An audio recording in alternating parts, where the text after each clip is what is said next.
এসে দেখলাম তো আপনার বডিগুলো পড়েছিল, তো আমরা সব তারপরে কখনো বিড হাউসের ছোটবাবু বড়বাবু এলো, এসের পর সব তুলিয়ে ডক্টর পাঠাই হসপিটালে আমাদের। হ্যাঁ, স্পটে 4 জন মারা গেছে। টেকারটা ওটা কান্দির সাইড থেকে বহরমপুর যাচ্ছিল।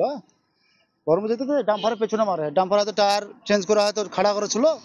হ্যাঁ, পেছনে মারার পরে এই দুর্ঘটনা ঘটে, যে এই অবস্থা তখন আমরা এসে দেখি। টেকারের যারা ছিল তাদের শোনা যাচ্ছে বেলে বোলতুলিতে কোথাও স্নান টান করার ব্যাপার থাকে, সেখানে এরা স্নান করতে গেছিল, স্নান করে ফিরছিল।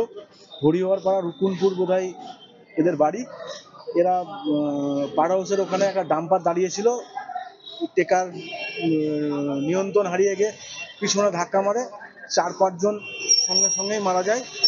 আর আরও হয়তো সবাইকেই পাঠানো হলো, 22 জন টোটাল ছিল, সবাইকেই বহরমপুর হসপিটাল পাঠানো হলো। এখনো হয়তো 2-3 জনের অবস্থা খুবই খারাপ, হয়তো 2-3 জন আরো আশঙ্কাজনক অবস্থায় রয়েছে, তারাও হয়তো মারা যাবে। বাড়ি আমাদের হরিহরপাড়া বিধানসভা রুকুনপুর অঞ্চলের বিশ্বনাথগঞ্জ বলে একটা গ্রাম, সেই গ্রামে বাড়ি। ওরা স্নান করে বাড়ি যাচ্ছিল, ওই সময়তে গাড়ি ওই দাঁতে ডাম্পার ছিল, আর এরা যাচ্ছিল বহরমপুর দিকে, দিয়ে সেই ডাম্পারের সাথে অ্যাক্সিডেন্ট হয়। 5 জন মারা গেছে, তার মধ্যে 4টে হচ্ছে মহিলা আর একটা পুরুষ, আর বাদ বাকি যারা ছিল তাদেরকে বহরমপুর রেফার করা হয়েছে।